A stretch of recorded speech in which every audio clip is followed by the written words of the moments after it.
মুহূর্তে নজর রাখতে হচ্ছে, সরাসরি চলে যাব ধর্মতলার দিকে। আজ 21শে জুলাইয়ের মেগা কর্মসূচি ধর্মতলায়, অর্থাৎ 21-এর মঞ্চ থেকে 26-এ বিধানসভার টার্গেট রাজ্যের মুখ্যমন্ত্রী মমতা ব্যানার্জি বেঁধে দিতে চলেছে। আজ অপরদিকে থাকছে বাংলা ভাষায় কথা বললে বাঙালিদের ওপর যে অত্যাচার হচ্ছে বিভিন্ন রাজ্যে, সেই দিকে শান দিবেন।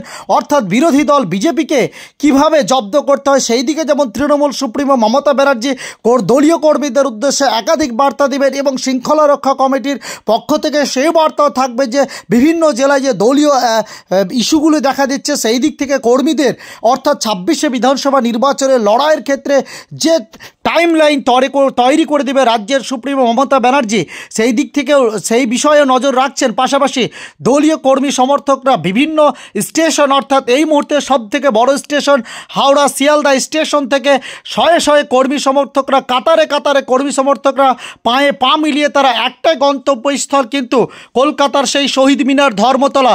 অর্থাৎ ইতিমধ্যে যে ছবি আপনাদের সামনে রাখতে চলেছি, একদিকে মুর্শিদাবাদ জেলা বিতর্কিত নেতা হুমায়ুন কবির, তিনি কর্মী সমর্থকদের নিয়ে ধর্মতলার উদ্দেশ্যে যাত্রাপথ শুরু করলেন। অপরদিকে সাগরদিঘির বিধানসভার বিধায়ক বাইরন বিশ্বাস, তিনি কর্মী সমর্থকদের নিয়ে হাওড়া স্টেশন থেকে ধর্মতলার উদ্দেশ্যে, অর্থাৎ আজকের যে ধর্মতলা শহীদ মিনার, অর্থাৎ 26-এর আগে মেগা কর্মসূচি তৃণমূল কংগ্রেসের, অর্থাৎ একাধিক ইস্যু থাকছে এই শহীদ কর্মসূচি থেকে।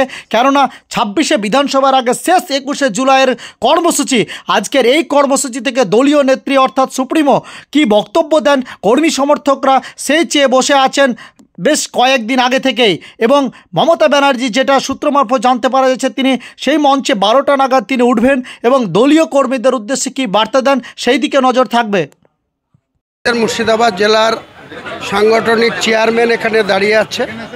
আমাদের মুর্শিদাবাদ জেলার 26টা ব্লক রয়েছে, 22টা বিধানসভা রয়েছে।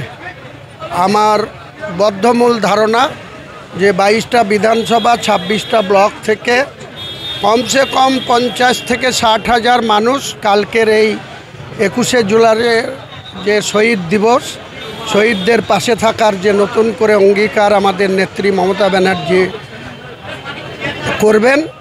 আগামী 26-এ চতুর্থবারের জন্য মমতা বন্দ্যোপাধ্যায়কে মুখ্যমন্ত্রীর শপথ নেওয়া শুধু সময়ের অপেক্ষা।